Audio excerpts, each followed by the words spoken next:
ബീഹാർ നിയമസഭാ തെരഞ്ഞെടുപ്പിന് ഇനി ബാക്കിയുള്ളത് വെറും മാസങ്ങൾ മാത്രം. അതിനിടയിൽ വോട്ടർ പട്ടിക പുതുക്കാനുള്ള നടപടികളുമായി മുന്നോട്ടു പോവുകയാണ് കേന്ദ്ര തെരഞ്ഞെടുപ്പ് കമ്മീഷൻ.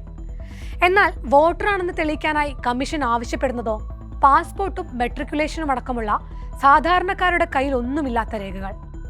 കോടിക്കണക്കിന് ജനങ്ങൾക്ക് അവരുടെ വോട്ടവകാശം നിഷേധിക്കുന്ന തെരഞ്ഞെടുപ്പ് കമ്മീഷന്റെ ഈ നീക്കത്തിനെതിരെ വ്യാപക വിമർശനമാണ് ഉയർന്നുവരുന്നത്. തങ്ങളുടെ വോട്ട് ബാങ്കിൽ പെടുന്നവരല്ലെന്ന് ഭരണപക്ഷം തിരിച്ചറിയുന്ന വിഭാഗങ്ങളെ കൃത്യമായി ലക്ഷ്യം വെച്ച് വോട്ടിംഗിൽ നിന്ന് പുറത്താക്കാനുള്ള തന്ത്രമാണിതെന്ന് പ്രതിപക്ഷ പാർട്ടികൾ ആരോപണം ഉന്നയിക്കുന്നുണ്ട്. എന്താണ് തെരഞ്ഞെടുപ്പ് കമ്മീഷന്റെ ഈ തീരുമാനത്തിന് പിന്നിൽ? വോട്ടർ പട്ടിക പുതുക്കിയാൽ പിന്നീട് എന്താണ് ബീഹാറിൽ സംഭവിക്കുക? വിശദമായി നോക്കാം.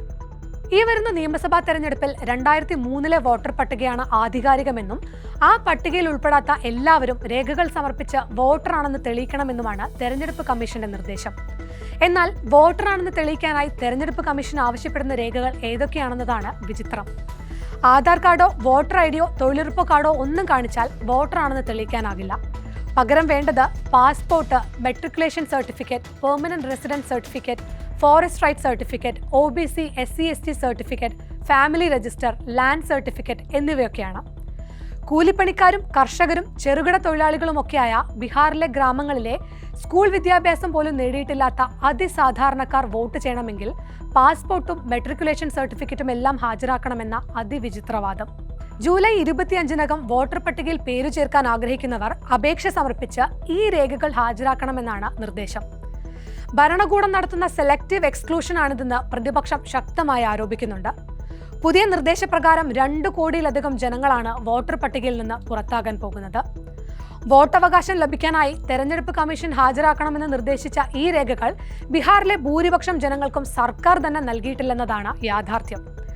ബീഹാറിൽ കുറഞ്ഞത് 2 കോടി ജനങ്ങളുടെ കൈവശം ഈ രേഖകളൊന്നുമില്ലെന്നാണ് ദ ഹിന്ദുവിന്റെ കണ്ടെത്തൽ. ഈ ഡോക്യുമെന്റുകളിൽ 6 എണ്ണം ബീഹാറിൽ സർക്കാർ വിതരണം പോലും ചെയ്യാത്തതോ വളരെ കുറച്ച് ആളുകളുടെ കൈവശം മാത്രമുള്ളതോ ആയ രേഖകളാണ്. ജനന സർട്ടിഫിക്കറ്റും പാസ്പോർട്ടും എല്ലാം തുച്ഛമായ ആളുകൾക്ക് മാത്രമാണുള്ളത്.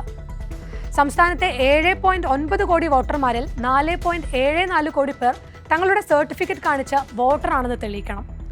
പൗരന് ആവശ്യമായ രേഖകൾ രാജ്യം നൽകാത്തതിന്റെ പേരിൽ വോട്ടർ പട്ടികയിൽ നിന്ന് പുറത്തു പോകുന്നത് 2.5 കോടിയിലധികം ജനങ്ങളായിരിക്കും. ഇവരിലേറെയും ദളിത്, ആദിവാസി, ന്യൂനപക്ഷ വിഭാഗങ്ങളിൽ നിന്നുള്ളവരായിരിക്കുമെന്നതാണ് വിവാദ തീരുമാനത്തിന് പിന്നിലെ മറ്റൊരു പ്രശ്നം. ഉത്തർപ്രദേശ്, ജാർഖണ്ഡ്, പശ്ചിമ ബംഗാൾ എന്നീ സംസ്ഥാനങ്ങളുമായി അതിർത്തി പങ്കിടുന്ന സംസ്ഥാനമാണ് ബീഹാർ.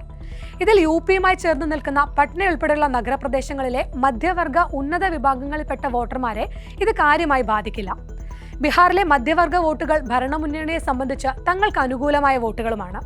എന്നാൽ ബീഹാറിന്റെ തെക്ക് കിഴക്കൻ മേഖലയിലുള്ള യാദവരടക്കമുള്ള OBC വിഭാഗങ്ങളും ദളിതരും ആദിവാസികളും മുസ്ലിങ്ങളുമെല്ലാം അടങ്ങുന്ന ന്യൂനപക്ഷങ്ങളും ഭരണമുന്നണിയുടെ റഡാറിന് പുറത്തുള്ളവരാണ്.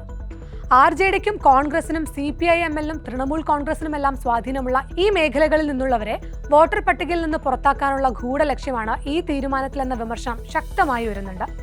കൃത്യമായി പറഞ്ഞാൽ ബീഹാറിന്റെ ജനവിന്യാസത്തിന്റെ രാഷ്ട്രീയാഭിമുഖ്യങ്ങളെ പരിഗണിച്ച് നിതീഷ് കുമാറിന്റെ JDUവിനും BJPക്കും ഗുണം നൽകുന്ന വിധത്തിലാണ് കേന്ദ്ര തെരഞ്ഞെടുപ്പ് കമ്മീഷന്റെ പുതിയ തീരുമാനമെന്നാണ് ഉയർന്ന വിമർശനം. പിൻവാതിൽ NRC ആണ് ഇവിടെ നടപ്പാക്കാൻ പോകുന്നതെന്ന് പ്രതിപക്ഷം ശക്തമായി ആരോപിക്കുന്നു. ഭരണവർഗത്തിന്റെ രാഷ്ട്രീയമായ നേട്ടങ്ങൾക്കായി രാജ്യത്തെ കോടിക്കണക്കിന് ജനങ്ങളുടെ വോട്ടവകാശം എടുത്തുകളയാനുള്ള തെരഞ്ഞെടുപ്പ് കമ്മീഷന്റെ നീക്കം അപലപനീയമാണെന്നും ജനാധിപത്യത്തിന്റെ ആണിക്കല്ലിളക്കുന്ന തീരുമാനമാണെന്നും വിമർശനമുയരുന്നു.